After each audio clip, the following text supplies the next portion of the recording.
Just imagine करो कि अगर एक ऐसा ऑफिस हो जहां पे एक हायरार्की ऑफ प्रिंसिपल्स है। मैं आपको ऐसे समझाता हूँ कि there is a boss in the office who always decide something to do. For example एक टास्क है, अगर जैसे मल्टीनेशनल कंपनीज में इस प्रिंसिपल पे काम करती हैं मोस्टली कि the boss makes a team and the boss plans something to do, then gives that planning to that particular team, not for execution of the task, just for reconsidering this plan. एक वो team बनती है जिसने काम करना है, जो basically जाके प्रैक्टिकल फील्ड में जाके काम करती है।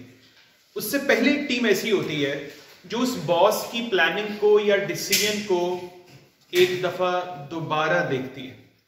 वो बॉस से ही लेती है, मैसेज लेती है, बॉस उसको कहते हैं ओके मैंने ये डिसाइड किया कि ये काम हो जाना चाहिए। अब वो टीम पूरा वो सोचती है, उसको वो लेती है, उस प्लान को देखती है और उस प्लान के मुताबिक फीडबैक देती है वापस बॉस को कि हाँ जी इसकी फिजिबिलिटी है। क्योंकि कोई भी चीज प्रैक्टिकली करने से पहले हमेशा पेपर पे लिखी जाती है, isn't it? हमेशा उसका पहले एक पेपर वर्क होता है, पहले उसकी फिजिबिलिटी रिपोर्ट जिसको बोलते हैं ऑफिसेस में वो तैयार की जाती है। उसमें ये देखा जाता है कि यार ये काम हो भी सकता है कि नहीं हो सकता, कि ये इसके डूज है, ये इसके डॉन्ट्स हैं। अगर डूज को देखा जाए और डॉन्ट्स को ये कर करके इनकी चीजों को गुजारा जाए तो हाँ ये काम किया जा सकता है। ब्रेन में जो फिजिबिलिटी रिपोर्ट टीम है उस टीम का नाम है बेसल गैंग्लिया।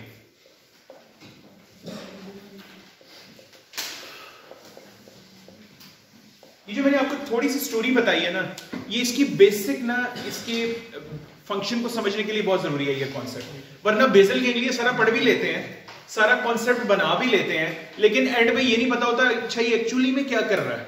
अगर ये नहीं काम करेगा तो क्या प्रॉब्लम होने वाली है। अब मुझे बताओ, अगर ये फिजिबिलिटी टीम है तो मास्टर तो एक ही है मोटर एक्टिविटी का, वो कौन है? In every case is cerebral cortex. और सेरिब्रल कॉर्टेक्स में भी हमें पता है फ्रंटल लोब और मोटर कॉर्टेक्स। मोटर कॉर्टेक्स में कौन सी तीन कॉर्टेक्स की थी? प्राइमरी मोटर, प्री मोटर और सप्लीमेंट्री मोटर। ये हमने तीन मोटर को, यही तीन हैं जो बॉस है, जहां से कमांड बननी है, जिसने वो डिसाइड करना है, जो ऑफिस का लीडर है, जिसने डिसाइड करना है कि भैया ये मोटर एक्टिविटी है, ये प्लान कर ली है और यही करनी है। लेकिन वो करने से पहले फिजिबिलिटी रिपोर्ट कौन बना के देता है? तो मेरा पहला क्वेश्चन यहां पे जो कि एमसीक्यू की है, from where basal ganglia receive its all the input? The motor cortex. And to whom basal ganglia respond? Motor cortex. तो इसको तो सबसे पहला लॉजिक ही आसान करो, जैसे बिल्कुल वही वाला कॉन्सेप्ट रखो ऑफिस वाला। वो जो फिजिबिलिटी टीम है उसने प्रैक्टिकल टीम को कोई फीडबैक नहीं देना है, उसने बॉस को ही वापस बताने कि बॉस आपकी प्लानिंग तो बहुत अच्छी थी, लेकिन इसमें अगर ये 1-2 पॉइंट निकाल दिए जाएं और ये 1-2 पॉइंट ऐड कर दिए जाएं तो ये एक परफेक्ट प्लान बन जाएगा मोटर एक्टिविटी। तो अब मैं आपको कुछ वर्ड्स बोलता हूं, एमसीक्यू के वर्ड्स बोलता हूं। The initiation and planning of any motor activity is done in cerebral cortex. Make this thing very clear in your brains. But just giving it a second thought, purifying it, clearing it, and making this a master plan, who helps? Basal ganglia helps. ये concept याद रहेगा आपको? अब अगली बात गौर से सुनिए। Basal ganglia की ना लोकेशन बहुत इंटरेस्टिंग है।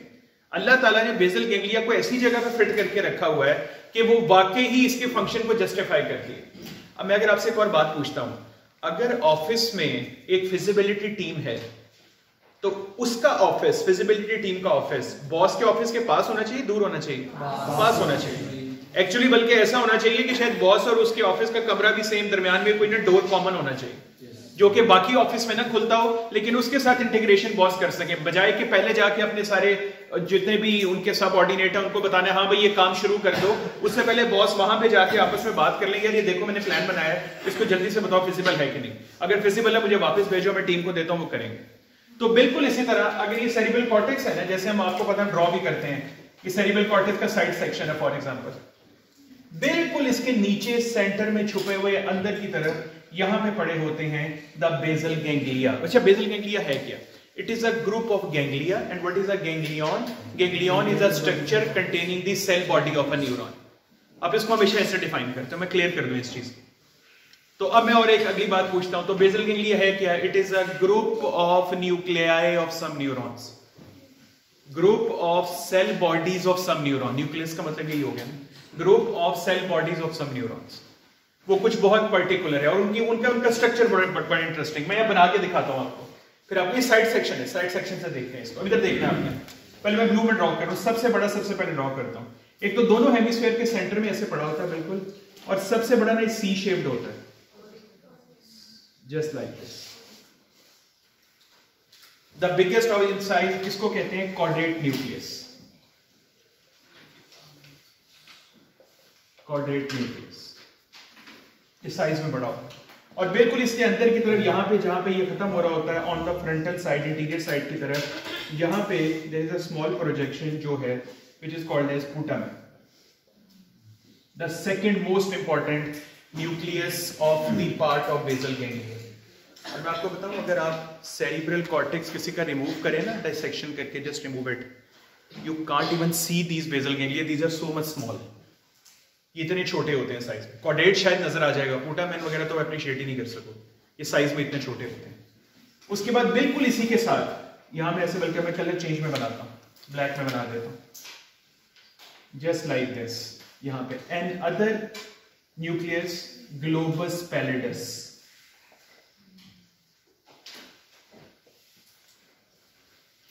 ये कुछ नाम है तो हमने करने करने। अच्छा, मैं रेड में नीचे बना रहा हूं, इसके पीछे छुपा होता है, इसमें ना बेसल गैंग्लिया ने कवर किया होता है, इसके नीचे करके यहां पे, इसका मैं रेमिनेंट बना रहा हूं, ये पूरा नहीं बना सकता जो रेड में मैं बना रहा हूं। This one, this is basically thalamus. Thalamus का नाम का सुन रखा है आपके सेंसरी पाथवेज में, आपको पता होगा, dorsal column, medial lemniscal system, medulla oblongata से आगे कहां रिलेट करता है? थैलेमस। आपका स्पाइनोथैलेमिक ट्रैक्ट का तो एंड ही कहां पे 80% फाइबर का होता है? थैलेमस में। तो थैलेमस का बेसिकली ताल्लुक सेंसरी से है, ये सेंसरी कॉर्टेक्स से ज्यादा रिलेटेड है, सेंसरी से डील करता है। इसको मैंने हमेशा ऐसे याद रखा हुआ, थैलेमस को जैसे होता है ना PA2 principal, there is a personal assistant for every principal, it is a personal assistant for the sensory cortex, thalamus. ये थैलेमस का पर्सनल असिस्टेंट है, जो हर इंफॉर्मेशन जा रही है ना ऊपर सेंसरी कॉर्टेक्स तक, पहले थैलेमस। जैसे आप प्रिंसिपल से डायरेक्टली नहीं मिल सकते, आपको पता है उनसे मिलने के लिए पहले PA से मिलना पड़ता है। PA आपकी बात सुनेगा, अगर उसको लगेगा ये काम को कर सकता है वो खुद ही हैंडल कर लेता है, अगर उसको लगता है नहीं यार ये काम कॉम्प्लिकेटेड है, इसको सही देखेंगे, तो फिर वो आपको टाइम दिलवा देता है, ओके फलाने टाइम पे मिल लेना। बिल्कुल थैलेमस वही काम कर रहा है। लेकिन यहां पे हम मोटर फंक्शन की बात कर रहे हैं, ज़हन में रखना है। थैलेमस का ज्यादातर लेना देना सेंसरी के साथ है, लेकिन यहां पे एक रोल ऐसा थैलेमस का है जो मोटर में भी रोल प्ले करता है। ये वो रोल है और इसके लिए जाहिर अल्लाह ताला ने लोकेशन ऐसी बनाई है कि इसके साथ। और यहां पे बिल्कुल जहां पे मैंने ग्लोबस पैलेटस बनाया है, बिल्कुल इसके नीचे छुपा होता है, लेकिन जाहिर ड्रॉ करके दिखाना पड़ेगा। मैं डॉटेड लाइन में ऐसे दिखा देता हूं क्योंकि इनके नीचे छुपा होता है और इसका नाम भी ऐसे ही है, subthalamus.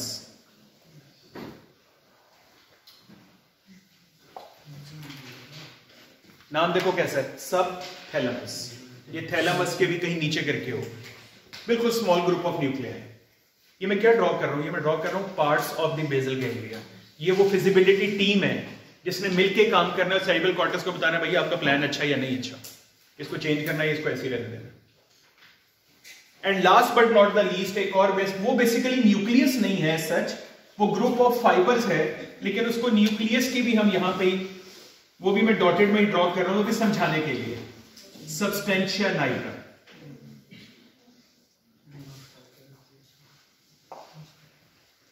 Now please name some nuclei of basal ganglia.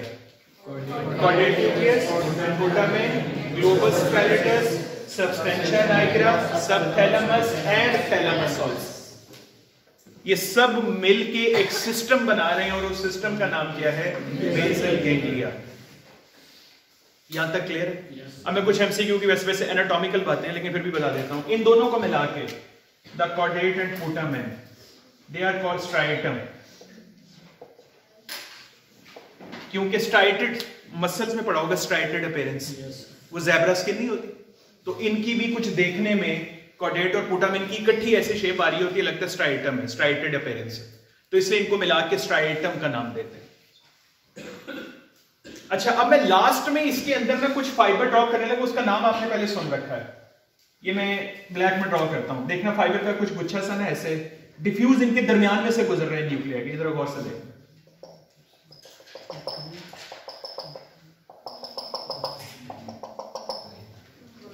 बिल्कुल ऐसे ना, just coming out. These are the fibers of the internal capsule here.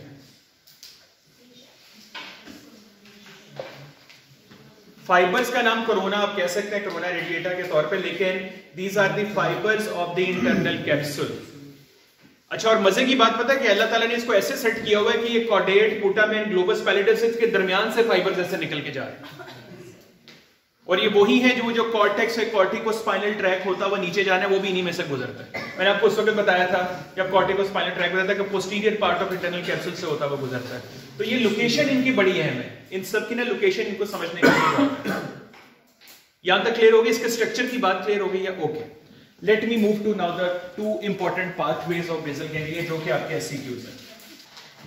One is called the putamen circuit and the second pathway is called the caudate circuit.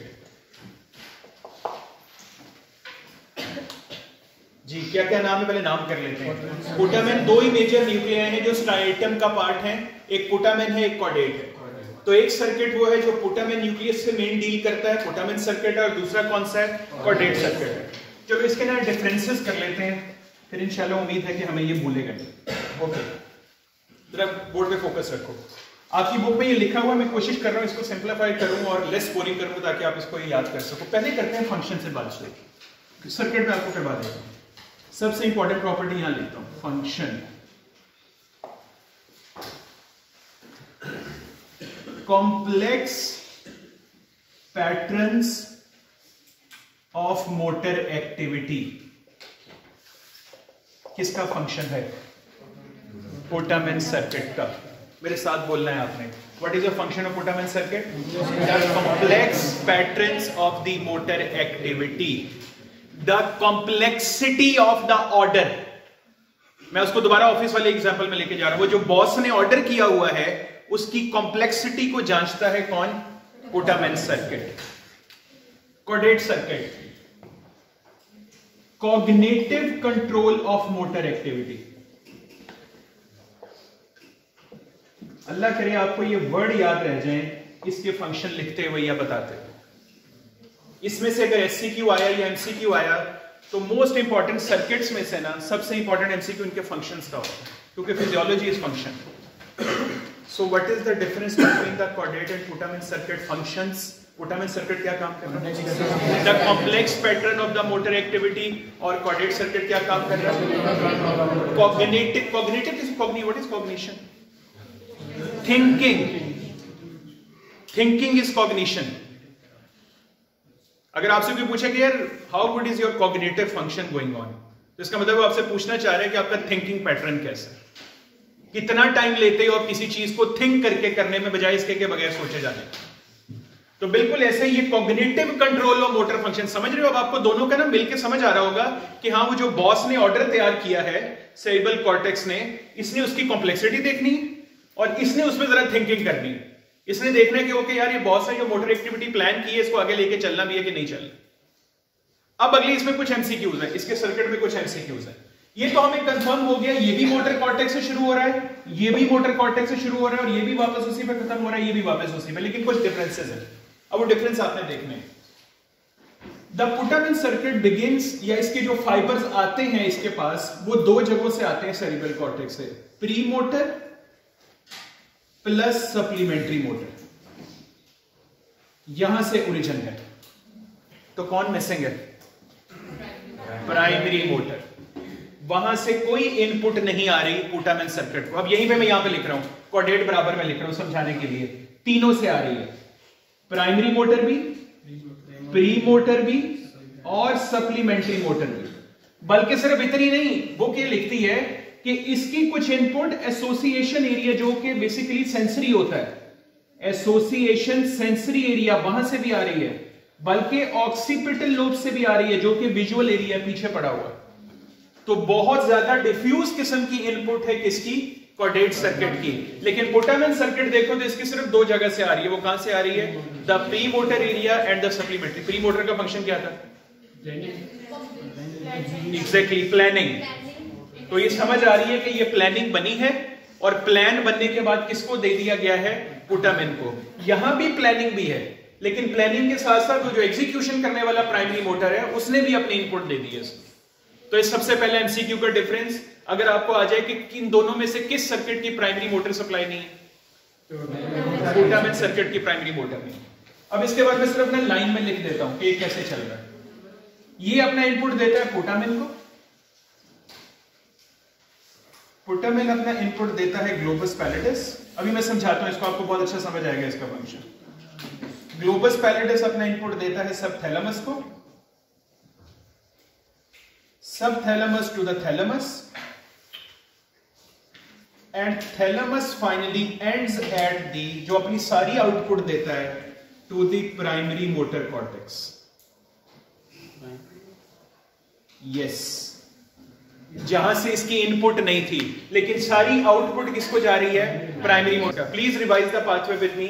The putamen circuit begins from pre-motor and supplementary give its input to the potamen gives input to the globus pallidus gives to the subthalamus, and finally the last part of the basal ganglia which is involved in potamen circuit is thalamus। और thalamus अपनी output major portion किसको दे रहा है? Primary motor cortex को, जहां से input नहीं आई थी आउटपुट, लेकिन मोस्टली इसी को जा रही है।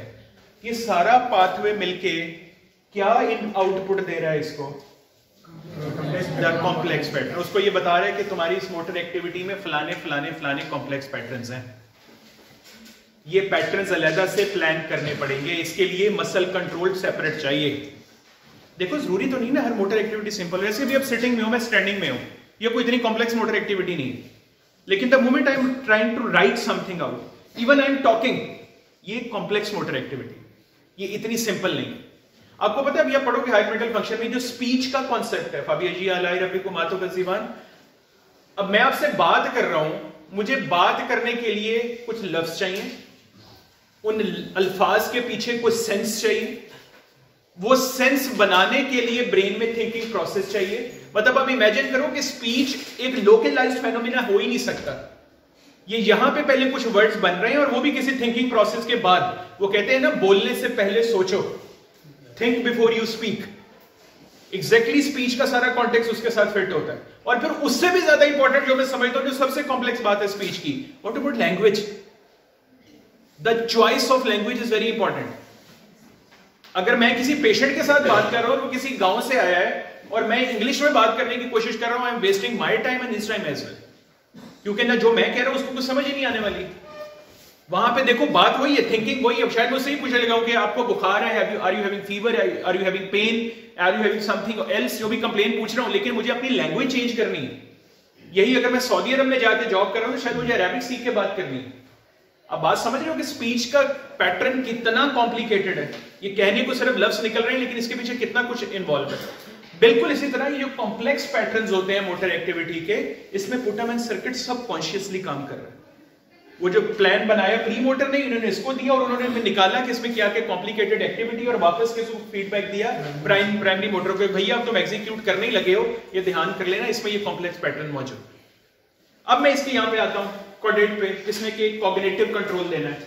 अब इसका पाथवे देखना है आपने, यहां से ये सारे फाइबर इकट्ठे होकर कॉर्डेट न्यूक्लियस, कॉर्डेट न्यूक्लियस से एक साइड पे मैं डॉटेड में बना रहा हूं, डॉटेड में एक पोटामेन को भी जाता है आउटपुट, डॉटेड में बना रहा हूं, globus pallidus, and globus pallidus से डायरेक्टली थैलेमस,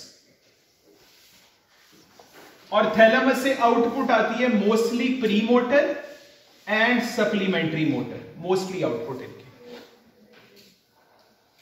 तो मुझे बताओ लेंथ में कौन सा सर्किट छोटा लग रहा है?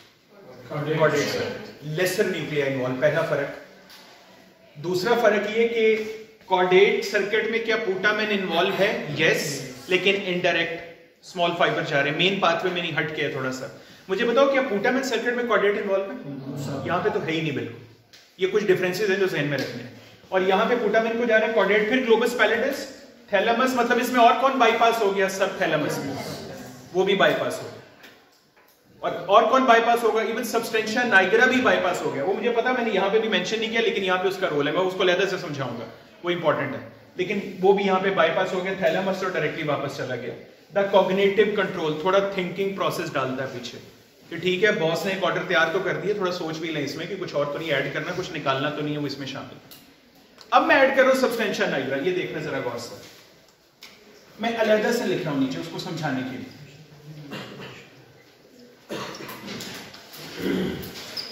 जो सब्सटेंशिया नाइग्रा है ना, ये बड़ी इधर देखना जरा बोर्ड पे, इसका फंक्शन समझाने लगा, आप जरा थोड़े कॉम्प्लिकेटेड फंक्शन है इसलिए इधर से बता रहा हूं। इसका जरा देखना इसका रूट क्या है। इसको आ तो रहे हैं ग्लोबस पैलिडस से, इसको भी फाइबर्स आ रहे हैं, लेकिन आपको पता है इसकी आउटपुट की तरह जरा गौर से देखना सब्सटेंशिया नाइग्रा की।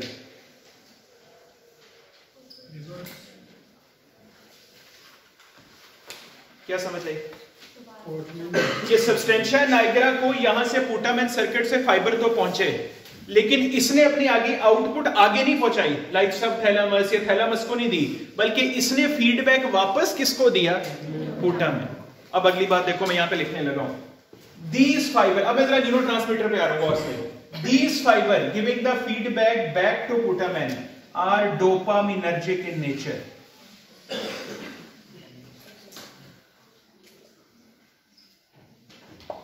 क्या है नेचर के अंदर? डोपामिनर्जिक। अगली बात सुन लो एमसीक्यू के लिए, this dopamine is acting as a inhibitory neurotransmitter here.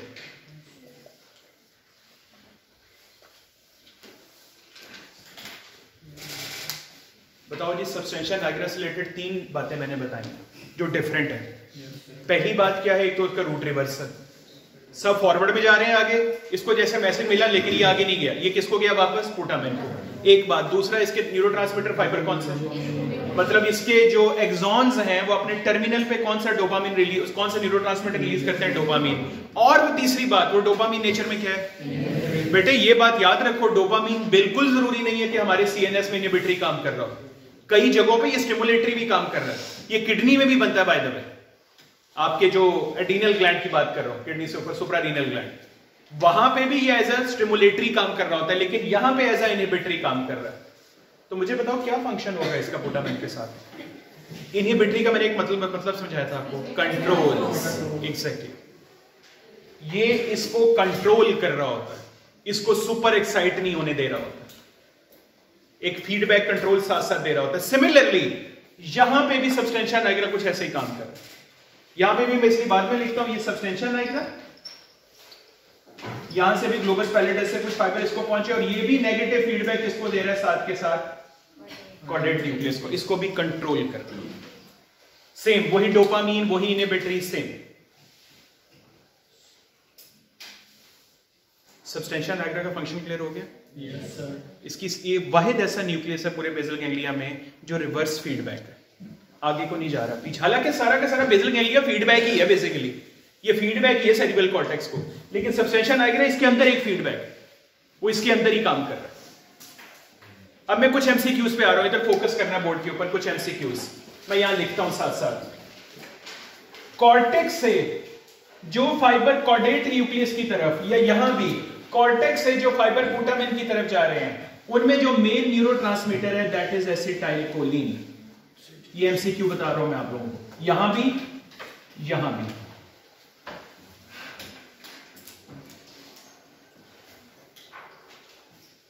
वो फाइबर जो पुटामेन से आगे ग्लोबस पैलिडस या कॉर्डेट से आगे ग्लोबस पैलिडस पे जा रहे हैं, दीज आर गैबानर्जिक फाइबर्स।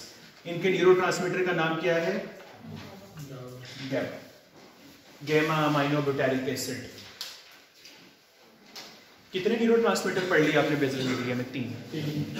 जो स्टार्ट सेरिब्रल कॉर्टेक्स से आया, दोनों पे, दोनों ये कॉमन है, ये दोनों पाथवेज में कॉमन है। एसिटाइल कोलिनर्जिक न्यूरॉन्स, इसका एमसीक्यू ऐसे भी है, कोलिनर्जिक न्यूरॉन्स। उसके बाद वो जो फाइबर कॉर्डेट और पुटामेन से आगे की तरफ के ग्लोबस पैलिडस की तरफ, वो कौन से वाले हैं? गैबानर्जिक न्यूरॉन्स। और वो जो सब्सटेंशिया नाइग्रा से वापस की तरफ चले, वो कौन से हैं? Dopaminergic neurons. एक और यहां पे मौजूद है जो बेसिकली जब सर्किट्स में बना नहीं होता, मैं उसको ना अलग से लिख देता हूं ऊपर करके, दोनों में कॉमन है,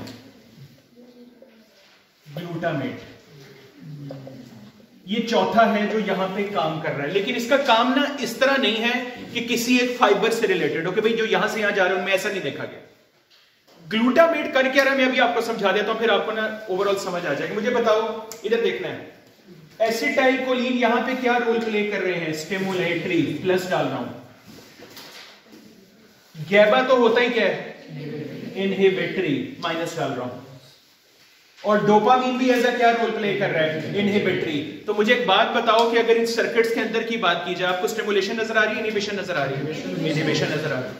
स्टिमुलेशन तो सिर्फ स्टार्ट में है, इसका मतलब है जो आपका बॉस है वो इनको स्टिमुलेट कर रहा है, यार प्लीज कुछ करो, मेरा बताओ मेरा प्लान फिजिबल है कि नहीं। ये अंदर किस में लगे हुए हैं? इनहिबिशन में। लेकिन ये बात आपने याद रखनी है, इससे आपको कॉन्सेप्ट ही आएगा, इसका मतलब है जी कि जो इन्होंने फीडबैक देना वो तो इनहिबिट ही करना है, नहीं। इसमें ग्लूटामेट, मेरी बात गौर से सुनो, ग्लूटामेट और गैबा एंड डोपामीन, इनका बैलेंस चलता रहता है। ये इनका बैलेंस है। आपकी बुक पता क्या लाइन लिखती है? It is the balance of stimulatory neurotransmitter and inhibitory neurotransmitter in both the circuit of basal ganglia. तो कभी ग्लूटामेट डोमिनेट करेगा और कभी कौन डोमिनेट करेगा? डोपामीन, और उसके साथ गैबा डोमिनेट करेगा। और ये डिपेंड करता है कि इस फंक्शन को क्या फीडबैक देना है, ये इस पर डिपेंड करता है। अगर तो इसको इनहिबिट करने की जरूरत है तो डोपामीन और गैबा स्टिमुलेट हो जाएगा, और अगर इसको स्टिमुलेट करने की जरूरत है तो फिर ग्लूटामेट ऊपर हो जाएगा। हाँ, फर्क क्या है? आप इनकी लोकेशन तो बता सकते हो कि गैबा कौन से हैं और उसके बाद डोपामीन कौन से हैं, लेकिन ग्लूटामेट की आप लोकेशन नहीं बता सकते जनरली, ये डिफ्यूज है यहां पे। बस ये मतलब समझ लेना, इसका डिफरेंस समझ लेना। This is how both of them complete their function together, और ये उसको फीडबैक देते हैं। अब मैं आपको ना इसकी इंटरेस्टिंग बात बताता हूं। अच्छा बात सुनो, मेरी बात सुनो। अगर आपको भी ये कमांड दे कोई कि एक अल्फाबेट है ए,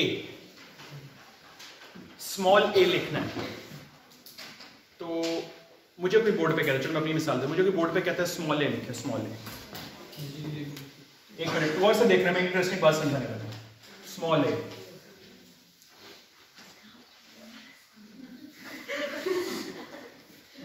मुझे कोई कहता है कैपिटल ए लिखें, क्या गलत लगे? क्या मैंने कैपिटल ए गलत लिखा है या क्या मैंने स्मॉल ए गलत लिखा है? गलत क्या है? गलत है yes, the size of the alphabet with respect to the page और the writing pad you are given. इसको क्या कहते हैं? इसको कहते हैं scaling of the motor movement. Scaling, scale का मतलब होता है कि आपको पता होता है कि मैंने ये मोटर एक्टिविटी कितनी करनी है, किस हिसाब से करनी है। आपको पता है जब आप पेपर पे लिख रहे हो तो आपका राइटिंग का साइज कोई और है, और जब आप बोर्ड पे लिख रहे हैं तो आपको राइटिंग के वर्ड्स प्रोपोर्शनेटली क्या करने पड़ते हैं? बढ़ाने पड़ते हैं। जैसे आप स्लाइड ले लें, जो आपकी स्लाइड्स होती हैं, जो आप स्लाइड में को आपको यार आपने एक प्रेजेंटेशन बना के लानी है लैपटॉप के ऊपर, अब उसमें जो वर्ड्स का साइज है वो बिल्कुल कुछ और है। लेकिन इंटरेस्टिंग बात है कि ह्यूमन ब्रेन कैसे परसीव करता है। आपको जैसे मैंने ये दो वर्ड लिखे, you people started smiling and you people started giving feedback, यार ये तो बात सही है। मतलब आपके ब्रेन ने परसीव किया कि there is something very big wrong with both the writing the scaling of these numbers. जिस बंदे का बेसल गैंग्लिया डिसऑर्डर होता है वो ये स्केलिंग लूज कर देता है। वो लिखते हुए, अल्फाबेट लिखते हुए ये स्केलिंग के पैटर्न लूज कर देता है। आप में से किसी को बेसल गैंग्लिया डिसऑर्डर नहीं, परेशान नहीं होना। राइटिंग इश्यूज डॉक्टर के साथ बहुत कॉमन है, उसकी और बहुत सारी वजह है। यहां पे सिर्फ आपने इतना याद रखना है कि स्केलिंग ये लूज करना ये खतरनाक है। अच्छा एक और चीज है, एक इधर देखना है, एक और इसी के स्केलिंग के साथ एक और पैटर्न बता रहा हूं, इधर देखो। आपने मुझे कमांड दी कि एक मैंने वर्ड लिखना है, चलो वर्ड WORD, इधर देखना गौर से, मैं वर्ड लिख रहा हूं, और एक और देखना गौर से, मैं वर्ड लिख रहा हूं।